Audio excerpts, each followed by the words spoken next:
Glória a Jesus. Quero cumprimentar essa igreja com a paz do Senhor. Quero dizer para os irmãos que para mim é uma honra, para mim é uma satisfação, uma alegria imensa em servir a Deus juntos aqui nessa noite. Quero agradecer ao Senhor por nos conceder esse momento de estarmos juntos aqui para adorar e bendizer o nome do nosso Deus. Também agradeço ao nosso pastor presidente pela oportunidade, os obreiros aqui que me acompanham, toda a mesa diretora e essa igreja linda e maravilhosa que aqui está. Quero convidar a todos que trouxe a palavra de Deus para fazer uso comigo no texto muito conhecido. À medida que você encontrar, por favor, em reverência à palavra, fique de pé. Abra sua Bíblia no Evangelho do nosso Senhor e Salvador, em segundo escreveu Lucas, capítulo de número 5, a partir do verso 12. Lucas, capítulo 5, a partir do verso 12.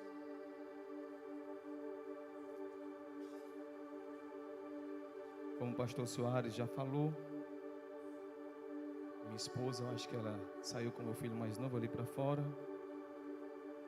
Meu filho mais velho, que é gêmeos com minha filha, não está porque é Santa Ceia na congregação e ele é tocador também. Aleluia. Lucas capítulo 5, versículo 12, nós vamos ler até o verso 16.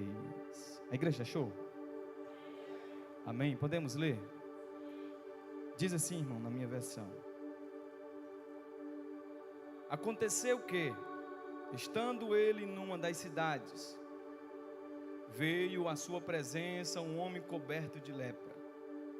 Ao ver Jesus, prostrando-se com o rosto em terra, suplicou-lhe: Senhor, se quiseres, podes purificar-me. Versículo 13. Ele, estendendo a mão, tocou-lhe, dizendo: quero, fica limpo. E no mesmo instante lhe desapareceu a lepra. Verso 14. Ordenou-lhe Jesus que a ninguém o dissesse, mas vai, disse, mostra-te ao sacerdote, pela tua purificação, o sacrifício que Moisés determinou para servir de testemunho ao povo. Versículo 15. Porém, o que se dizia a seu respeito cada vez mais se divulgava, e grandes multidões afluíam para o ouvirem e serem curadas de suas enfermidades. Verso 16 e último, que diz assim: ele, porém, se retirava para lugares solitários e orava. Amém? Você pode sentar. Deixa a sua Bíblia aberta no colo. Só vamos fechar os nossos olhos para nós fazermos mais uma rápida oração. Amém? Senhor, quem somos nós para elevar as nossas vozes a Ti nessa noite, te fazendo qualquer pedido?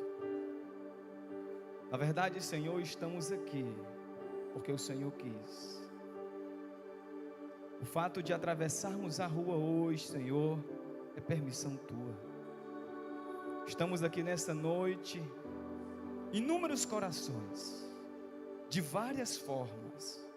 Há pessoas aqui ansiosas, há pessoas aqui preocupadas, há pessoas aqui aflitas, há pessoas aqui alegres, há pessoas aqui com o pensamento em outro lugar, há pessoas aqui, Senhor, tentando entender o que ainda está acontecendo na sua vida. Mas nós, Senhor, por uma razão só, todos só viemos aqui porque cremos, Senhor, que o Senhor aqui está, que o Senhor que operou no passado, que fez prodígios e maravilhas, é o mesmo Deus que opera hoje, que realiza hoje, que visita hoje. visita os corações. Visita, Senhor, as mães. Visita os pais, os jovens. Nessa noite, Senhor, cada coração ao se abrir para a Tua palavra, ministre o Senhor.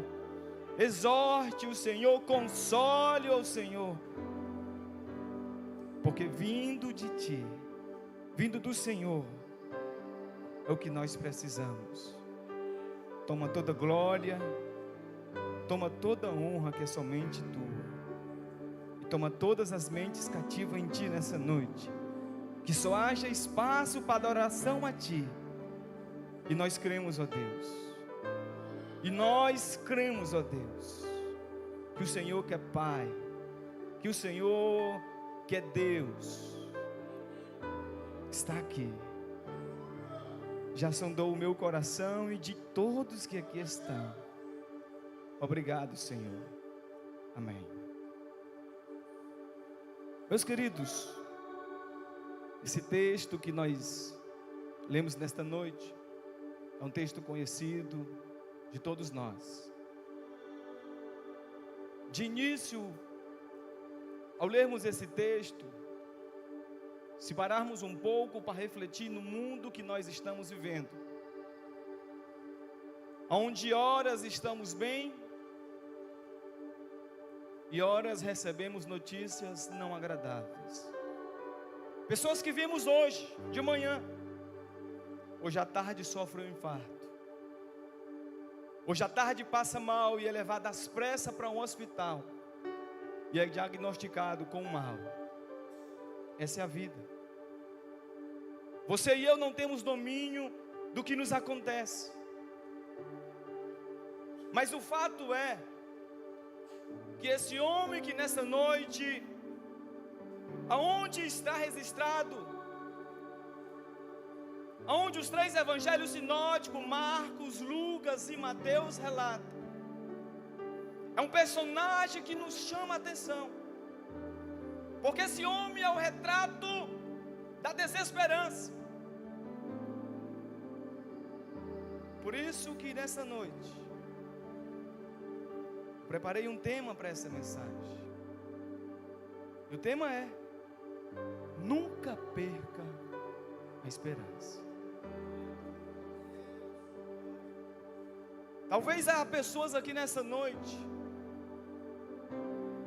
que já têm sofrido dias e noites com situações que a ciência, que o governo, que a sociedade não pode ajudar. Mas eu quero dizer para você uma coisa: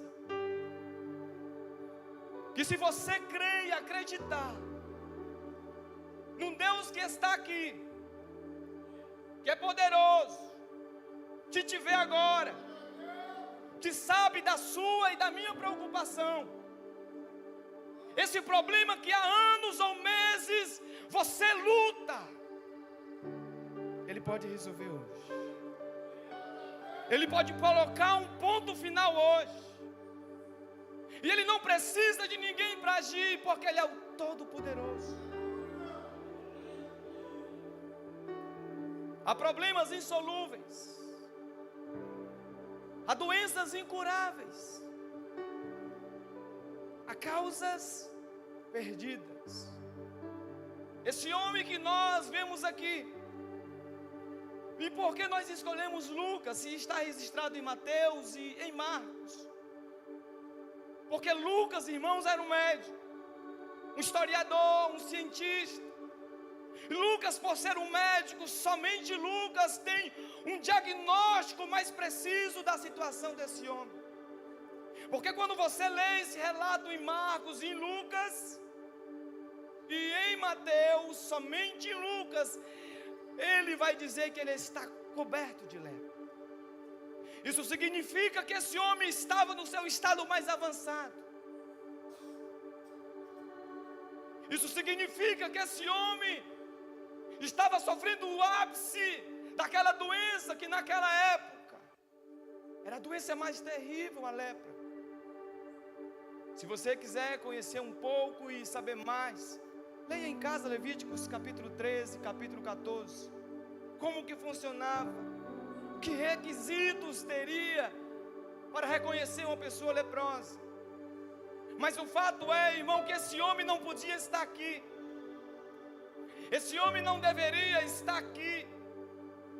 E é sobre isso, e é sobre essa atitude, e é sobre essa ação desse homem que nós vamos aqui sacar desse texto algumas lições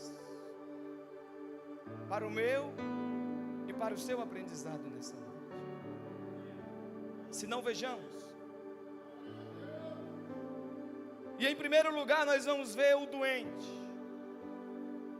Isso me choca, sabe por quê? Porque Marcos diz que esse homem ele chega até Jesus se ajoelhando. Lucas diz que ele se prostra. Mateus diz que ele adora. E isso, irmão, é um ensinamento para nós. Porque muitas das vezes quando você e eu se dirigimos a Deus, já é em tom de petição, já exigindo algo de Deus. E esse homem, irmão, na situação que ele está, ele teria tudo para chegar até Jesus, suplicando, pedindo, mas ele faz diferente. Ele chega se ajoelhando, ele chega adorando, ele chega reconhecendo primeiramente que Jesus Cristo é poderoso. Se você olhar na Bíblia, os grandes homens, Neemias, Daniel, Isaías e outros mais, olha a maneira como esses homens oravam, se dirigiam a Deus. Primeiro eles entram louvando o nome de Deus, primeiro eles entram reconhecendo que Deus é o Todo-Poderoso. Depois que ele entra com o problema, com a situação. E como disse, a primeira coisa que vamos tratar é sobre o doente. E Lucas nos informa que esse homem está coberto de lepra. Imagine você, irmão, que a lepra era a doença mais temida na época. Não tinha cura. Uma pessoa que quando era diagnosticado com lepra, seja qual for, ela teria que ser tirada do meio da família. Ela era levada a um leprosário, uma caverna. Essa pessoa não podia mais ter o contato com os familiares. Essa pessoa ficava impedida de ir às festas em Israel. Essa pessoa não podia ir a uma sinagoga. Imagine você que tem um hábito de vir nas terças-feiras, nos domingos à igreja, e de repente uma doença, um problema, uma situação lhe impede de vir à casa de Deus. Mas não era só isso. Porque essa doença não trazia só problemas espirituais, mas também problemas morais. Esse homem, se uma pessoa se aproximasse dele, ele teria que gritar: sou imundo, sou imundo, sou impuro. Esse homem, irmão, se pararmos um pouco, quanto tempo faz que esse homem não tem um contato, um abraço de alguém? Mas não me pergunte como.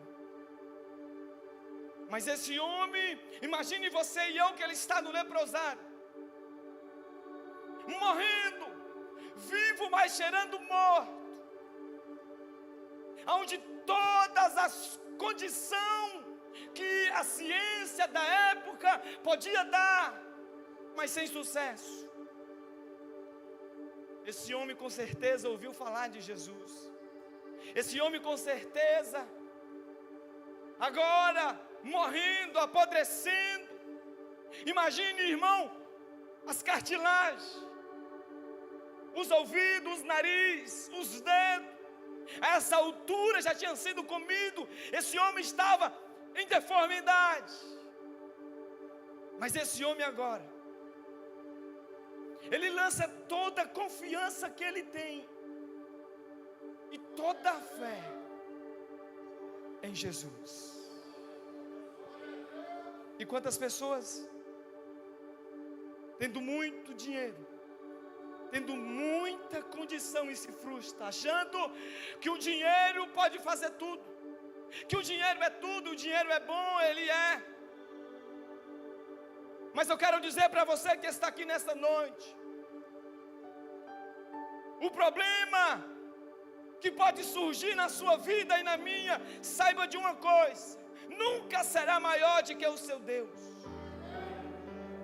Aquele homem tinha um problema, aquele homem estava numa situação degradável, era uma carcaça humana.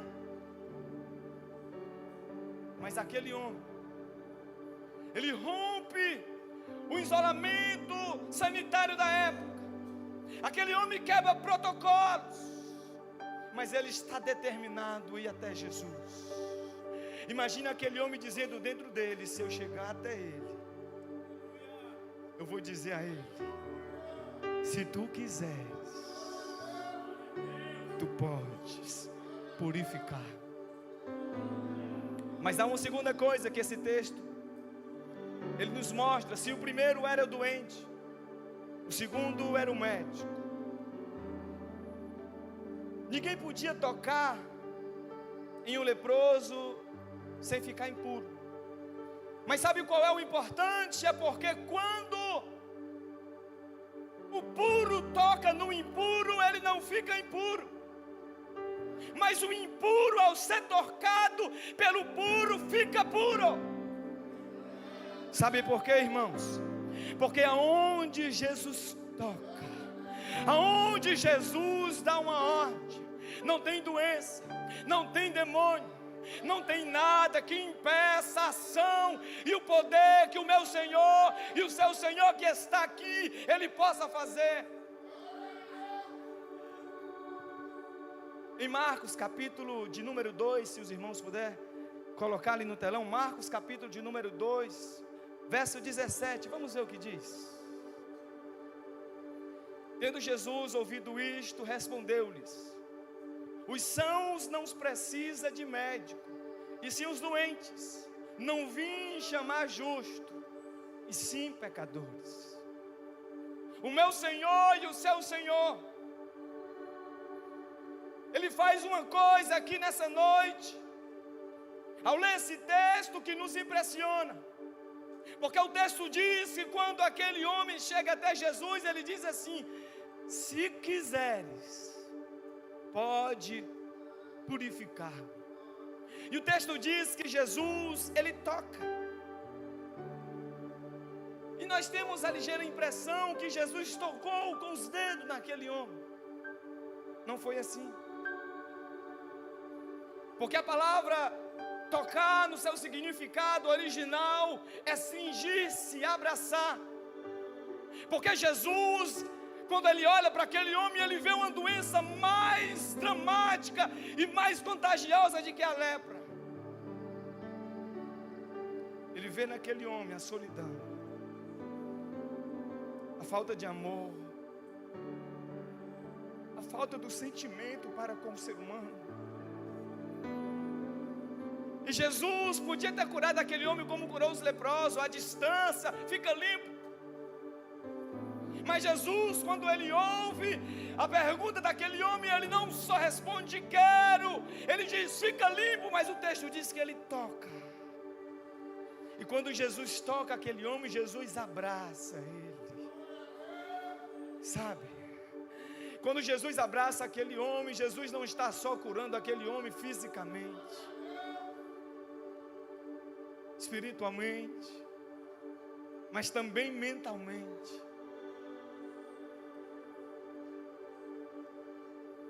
Se a primeira coisa era o doente, a segunda o médico, a terceira coisa era a cura. Eu acho interessante é que somente Marcos, olhe comigo Marcos capítulo 1, versículo de número 41, Marcos capítulo 1, versículo de número 41, olha o que Jesus disse. Jesus, profundamente compadecido, estendeu a mão, tocou-lhe e disse: quero, fica limpo. Talvez essa seja a sua pergunta nessa noite: Senhor, olha a minha situação que eu estou vivendo. Senhor, olha o meu problema. E parece-me, irmão, que Jesus não se importa. E parece-me que Jesus não está vendo a nossa dor, porque ela já dura meses e anos. Mas se você parar um pouco, esse homem aqui, ele nos dá uma lição, irmão, que muitas das vezes, me desculpa, nós que temos anos de fé, ou tempos de fé, não exercitamos isso.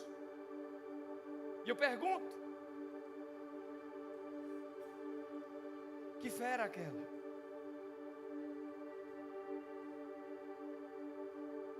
Que esperança foi aquela que ele colocou em Jesus? Porque muitas das vezes nós dizemos que temos fé, dizemos que cremos, mas horas com a nossa atitude e reação demonstramos o contrário. Eu quero dizer para você que está aqui nessa noite: nunca perca a esperança do seu filho, da sua filha. Nunca perca a esperança de um Senhor, o Deus que aqui está, que Ele não se importa com você, Ele se importa, Ele vê você, Ele sabe como você está aqui. Porque Jesus agora, olhando para aquele homem, para a situação daquele homem, Ele cura aquele homem. Aquele homem recebe cura. Mas se você analisar, ler o texto, não é só isso que o texto vai nos mostrar. Não é só isso que o texto vai nos dizer. Porque a quarta coisa é o testemunho. Observe você, irmãos, que estuda mais um pouco a Bíblia. Quando uma pessoa ela era curada de uma lepra, vale ressaltar que primeiro uma pessoa era diagnosticada, e quem fazia isso, dava o diagnóstico daquela doença, era o sacerdote. O sacerdote examinava, e era ele que assinava, era ele que dava o decreto, era ele que dizia que aquela pessoa estava curada ou não. E quando aquele homem recebe a cura, o que Jesus faz aqui, irmão, é lindo. Sabe por quê? Porque Jesus, Ele se importa com a gente. Você pode ler comigo aí o verso de número 14 do texto, ora lido, 5:14, que diz assim: ordenou-lhe Jesus que a ninguém o dissesse, mas, olha aí, irmão, a conjunção adversativa, mas, Lucas diz, mas, porém, entretanto, no entanto, não obstante, e Jesus diz, mas, por que Jesus quer trazer aquela ênfase? Por que Jesus quer mostrar para aquele homem que é curado, que ele não deveria sair propalando, que ele não poderia sair divulgando? Sabe por quê, irmão? Porque Jesus sabia, se aquele homem saísse dali e fosse correndo para os braços da sua família, a sua família não acreditava nele, a sua família não reconheceria como um curado, ninguém iria acreditar. Aquele homem possivelmente correria o risco de vida, de ser apredejado. E Jesus disse assim: mas vai, disse, mostra-te ao sacerdote e oferece pela tua purificação o sacrifício que Moisés determinou para servir de testemunho ao povo. Aquele homem deveria ir até o sacerdote, para que o sacerdote examinasse ele e lhe desse a credital, a carta, a credencial, diagnosticando o quê? Estou curado, estou limpo, E somente depois de receber isso, aquele homem poderia ser restituído à sociedade. Mas a quinta coisa que nós vemos nesse texto, se a primeira era o doente, a segunda o médico, a terceira é a cura, a quarta o testemunho, a quinta é o impacto.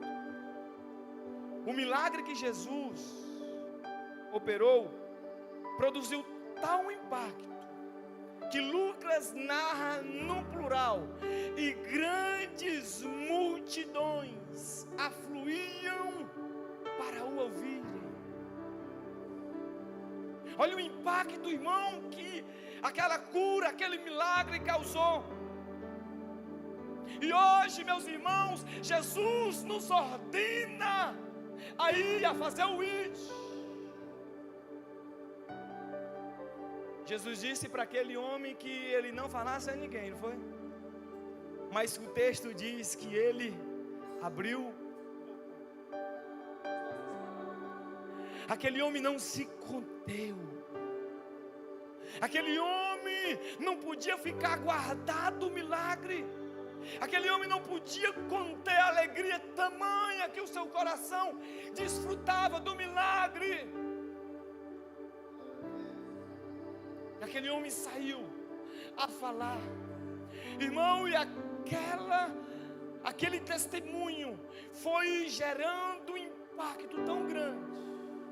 Os milagres que Jesus operava e operou, irmão, ele impacta tanto, que Lucas diz que multidões se afluíram, multidões vinham, multidões buscavam estar aonde Jesus está. Mas para que essas multidões vinham? Lucas diz que era para ouvirem e ser curados.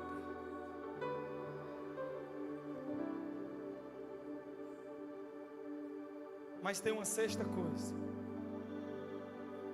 Primeiro era o doente, segundo o médico, terceira a cura, quarto o testemunho, a quinta o impacto, e a sexta o retiro.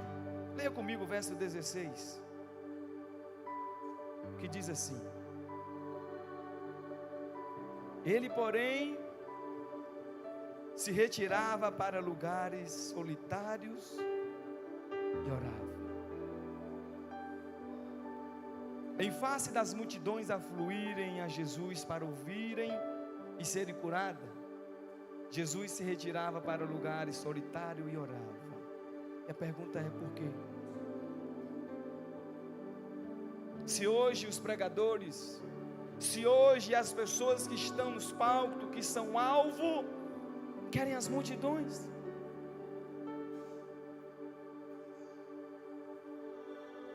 querem os holofotes, querem os reconhecimentos, mas Jesus não, porque Jesus fugia das multidões para buscá-lo, para orar e buscar intimidade com Deus. Sabe por quê? Primeiro, porque não queria fortalecer a mente das pessoas e passar a ideia que ele era só um curandeiro.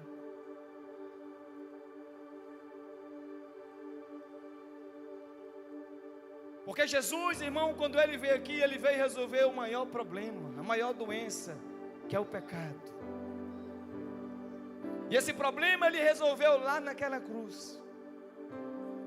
Porque a Bíblia diz que todos estavam desgarrados. Eu e você, toda a raça humana estava condenada, irmão. E ele não queria só passar a ideia que ele era um curador, mas também que ele era ungido de Deus, o enviado de Deus, o Messias prometido, o Salvador.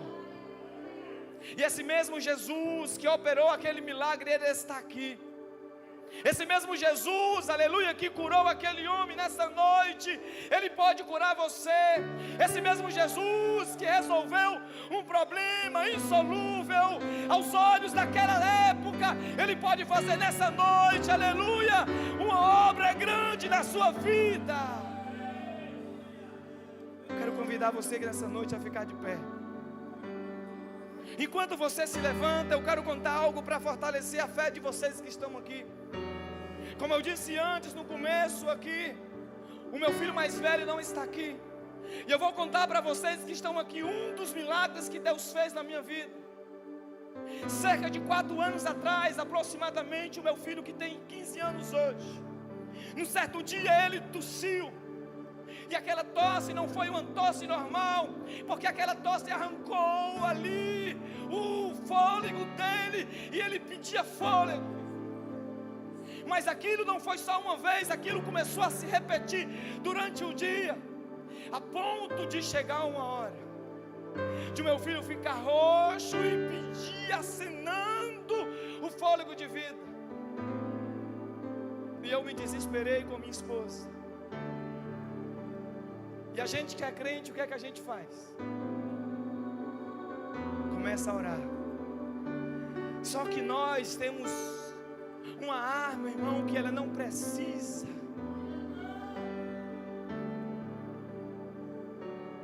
Ela não precisa pedir licença, sabe por quê? Porque quando Cristo, a Bíblia diz que quando Ele morreu na cruz, uma coisa aconteceu lá no Santíssimo Lugar. O que foi? A Bíblia diz que o véu se rasgou de cima a baixo. E hoje você e eu temos livre acesso a Deus. E naquele dia, irmão, eu comecei a pedir oração pelo meu filho.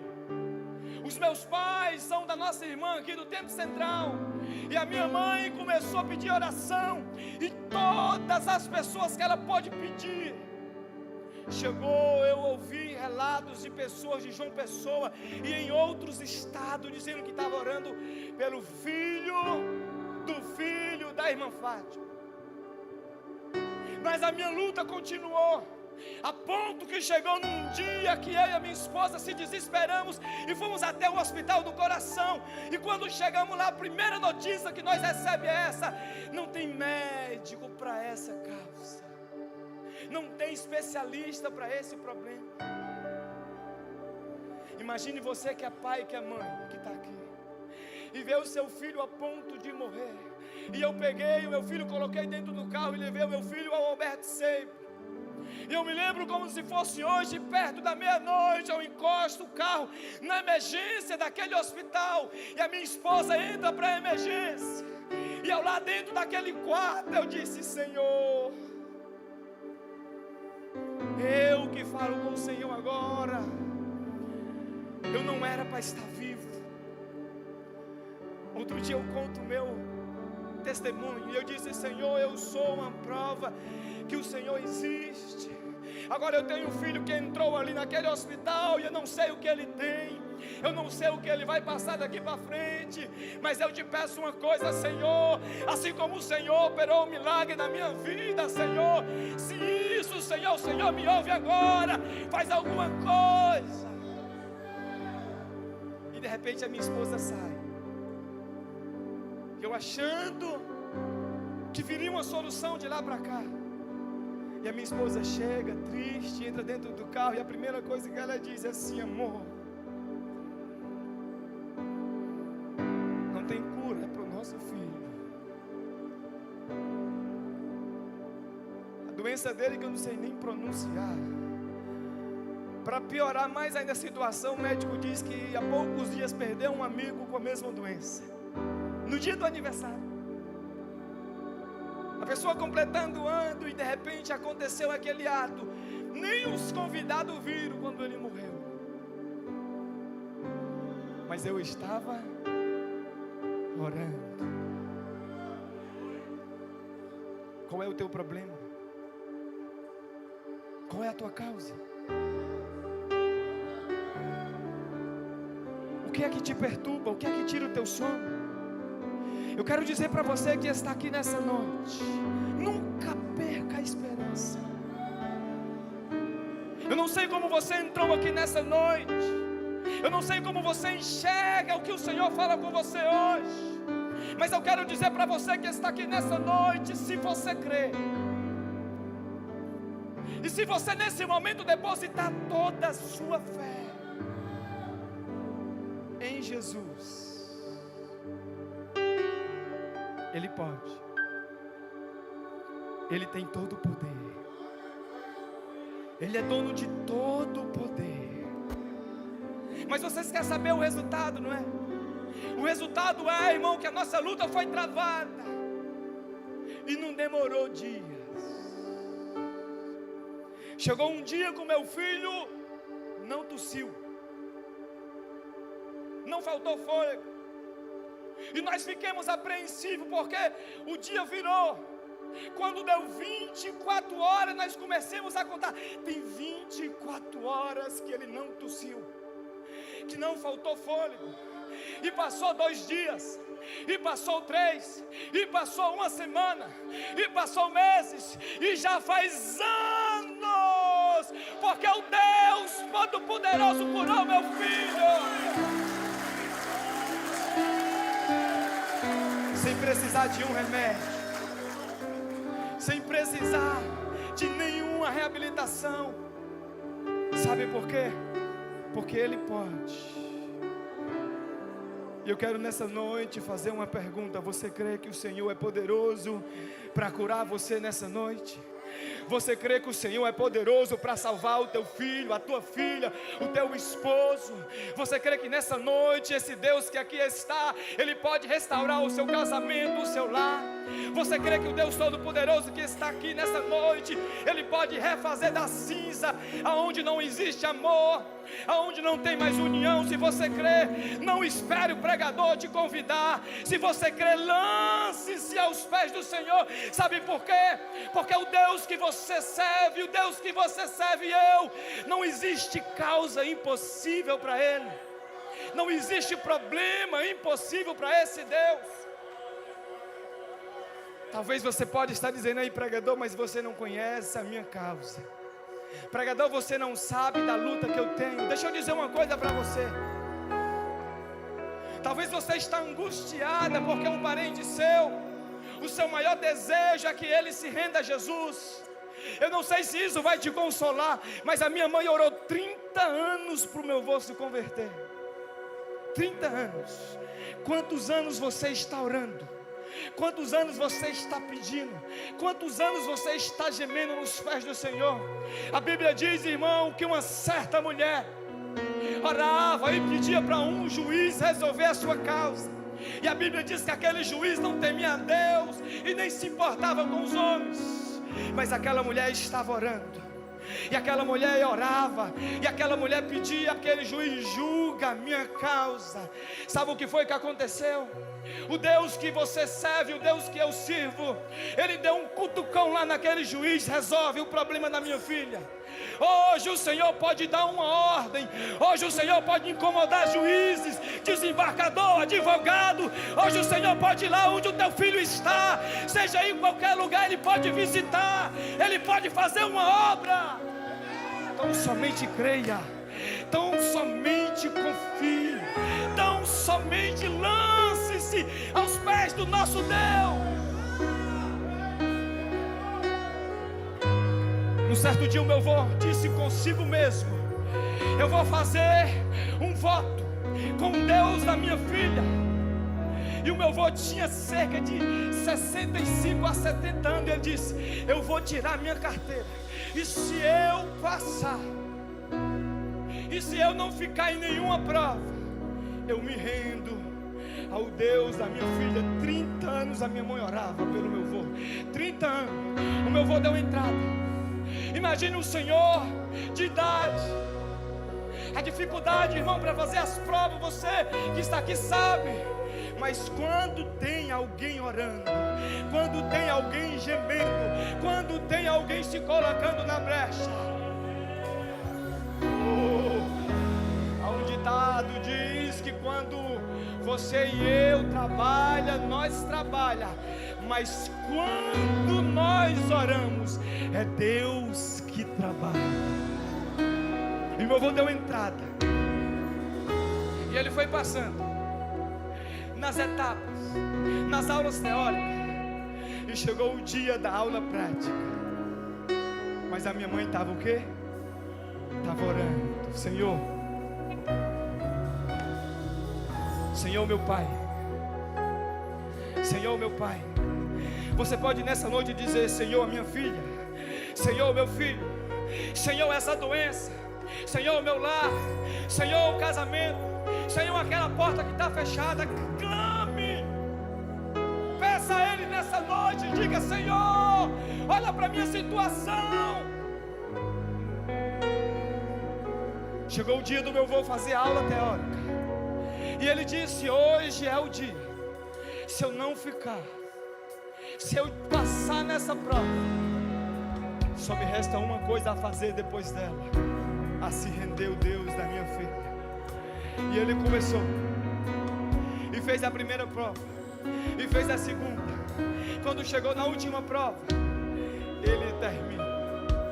E quando ele desce, o instrutor diz: parabéns, parabéns, aguarde ali, você passou. Um senhor de idade, irmão, tirou uma habilitação, porque num dia ele decidiu conhecer o Deus verdadeiro. Aquele leproso diz consigo mesmo: eu vou até esse Jesus, e eu vou dizer para ele: se ele quiser, ele pode